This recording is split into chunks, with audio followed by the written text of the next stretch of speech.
તો ભાઈ આવડો મોટો માતાજીનો અવસર કઈ જગ્યા ઉપર રાખવામાં આવ્યો છે અને આ ભુવાજી દ્વારા મારું સ્વાગત શા માટે કરવામાં આવી રહ્યું છે?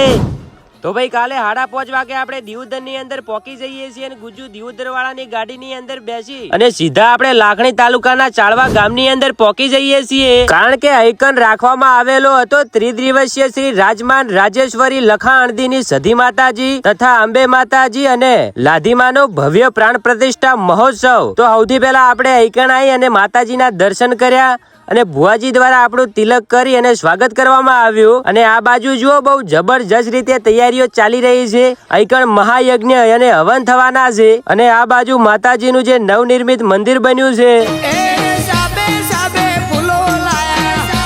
અને આ જગ્યા ઉપર ગુજરાતના મોટા મોટા કલાકારો, લોક સાહિત્ય કલાકાર અને હાસ્ય કલાકાર પણ પધારવાના છે। તો આ અવસર આજથી શરૂ થઈ ગયો છે, એટલે કે 21 થી લઈ અને 23 તારીખ સુધી આ અવસર રહેવાનો છે અને આજે સાંજે 21 તારીખના જે ભવ્ય રાસ ગરબાનું આયોજન કરવામાં આવ્યું છે અને સાથે જે મોટા મોટા કલાકારો પણ આવવાના છે અને 22 તારીખના દિવસે જે લાઈવ ડીજે સાથે ભવ્ય શોભાયાત્રા નીકળવાની છે અને સાંજે જે ભવ્ય સંતવાણીનો કાર્યક્રમ પણ રાખેલો છે અને 23 તારીખના રોજ જે માતાજીની પ્રાણ પ્રતિષ્ઠા યોજાશે અને સાંજે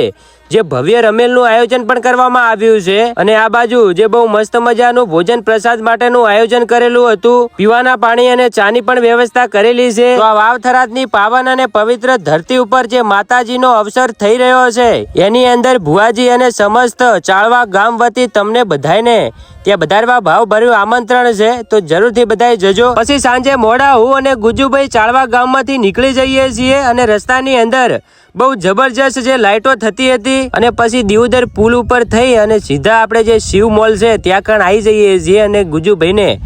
બાય બાય કહી અને આપણે ઘરે નીકળી જઈએ છીએ। તો તમે બધા એકવાર કોમેન્ટની અંદર જય માતાજી લખી અને વિડીયો વધુ લોકો સુધી શેર કરી દેજો અને ખાસ આપણી આઈડીને ફોલો કરતા જજો।